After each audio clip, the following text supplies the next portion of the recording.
Je pense bien no gasara kanko kadi o fama ali ko na ko yewtede wona min tum an wono alda fi projet ko fami ta jamon Alpha Isaga si goddo wowli fi ethnie e goddo wowli fi nation ko gotum no andi nation e ethnie pero anduga ben famu be ben wona gotum mais bay na il faut na joni ba explique on point no ustaz mi yewti ɗum nane nga fuɗɗode intervention nga joni ɓe fimi ɓen faamu se ginniɗo hande leñol fulɓe e jama fuuta on no seedi mi sikki ka jama sinnama jama fuuta on ko jeyduɓe fuuta on fof inete so ɓenni ɗum ete jama ene onon inete enen peuple le peuple fuuta joni noon on peuple ɗon sa ƴettimo ko portoɓe ñin tako himo mari ko ɓen takon facteur de cohésion sino woodi ko wallata ɓe ɓe famotira hakkunde maɓɓe hande woni ka joɗodal maɓɓe hiɓe mari sariya hoy hakkunde maɓɓe ko tata ko koyɗon no tabiti mo be arɗon ndi ko honno ɓe feƴƴinirta hakkunde maɓɓe ɗum jara on tigi ko pullo on tigi ko jakankejo on tigi ko sarankullejo on tigi ko jalunkejo on tigi ko honno minnata ko basarijo on tigi ɓen ɗon fof ɓe andi ko honno huwondir mari huwondiral gotal hakkundeji maɓɓe huwondiral tabitungal huwondiral lollungal e hoore ɗum kadi ɓe mari ko sadi ɗengal ngal ɓe famotirta hakkundeji maɓɓe ɗum peu importe woni ka sosojo woni ka sosojo fullo fuuta woni ka jalunkejo fuuta woni ka jakankejo fuuta iɗo mar ɗengal ngal kafuɗol ngol sendoduɗon tawata si onon ɗo fii jama fuuta on no yewtede fimu yewtuɗon e ngal ɗengal o wawi on faami fara on fof on faama e maggal on faami ko ɗum ɗon min yewde fimuɗum min mi innali on ɗo ko leñol pullo ka ƴiiƴan ko ɓe woni yawde waɗan ɗuma état fewno maɓe men ɓe wonno toon à l'intérieur y avait d'autres communautés ko tawata mo beeno wonno toon e nder sariyaji leydi ndi mo beeno no famodira joni noon ɓen ɗon ɓe wontidi ɗon duuɓi temeɗɗe hiɓe wondi ɗon hiɓe huwondirde ha hande ɓen ɗon ɓe woni jama gooto woni si ɓe yalti ɓe yeehi ka jananiri ko kamɓe woni jama gooto kamɓe woni jokkodirde enɗan hakkundeji maɓɓe o faami donc ɗum woni yewde ɗo fimum ko ɗum wonirete nation ɓen ɗon noon ko fi honno puisque ɓen ɗon no weeli heɓude c'est-à-dire ɓen ɗon no woli konata ko laamodude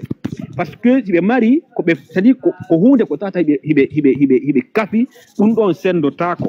o faami hande ɗo fuuta ko jama fuuta on kafi kon puisque min ta joni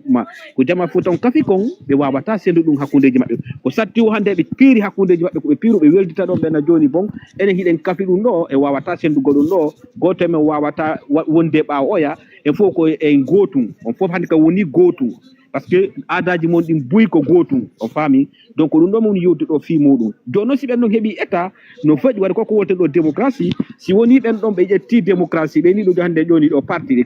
ɓe autorité ɓe créi parti ji maɗi à l'intérieur de cet état là c'est facile hande kadi goɗɗo arata ɗo inna min joni oɗo ko bahas ni mi ƴetta e jokka e bahas puisque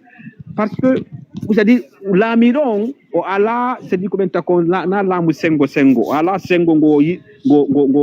ƴetti o waɗi yeeso e hoore wongo par ce que ko nation goto puisque y a pas de différence hakkundeji maɓɓe or hande à l'intérieur de la nation guinéenne moi je dis mal ɗum noon pullo wasolon ko noon on doytori mais kanko e pullo winnaɗo pullo fuuta on o dela ko inete kon pullo koɓe kafi kon ko ɗon hatti ko ina kon pullo ko siko aada maɓɓe hinaɓe gotum ka faamu maɓɓe hinaɓe gotum ka jikku maɓɓe hinaɓe gotum donc ɓen ɗon hande hay safdiriɓe kamɓe tun ɗo ɓe wata feppude puisque ɓe sertino dañi duuɓi ɓe serti piiji ɗi alors que o innaɗo ɗa jalunkejo fuuta sa wattidimo ɗo a faala hara ko malien ɓeren toytuɗamo a ƴettimo pullo ittaɗo e dabola to so ɓe howrodiri ɓe andi aada si ɗum ɗo fewndi ko ni men duwaɗe gerdugo etc ko ɗum innete nation on faami sa ƴetti ka maninkaɓe ɗum kamɓe kaɓe mari nation maɓɓe on ton ɓe fulɓe waso ɗum ko nation maɓɓe jeeya parce que moi je me pose souvent innugolɓe ɓe yahay ɓe ina ɗo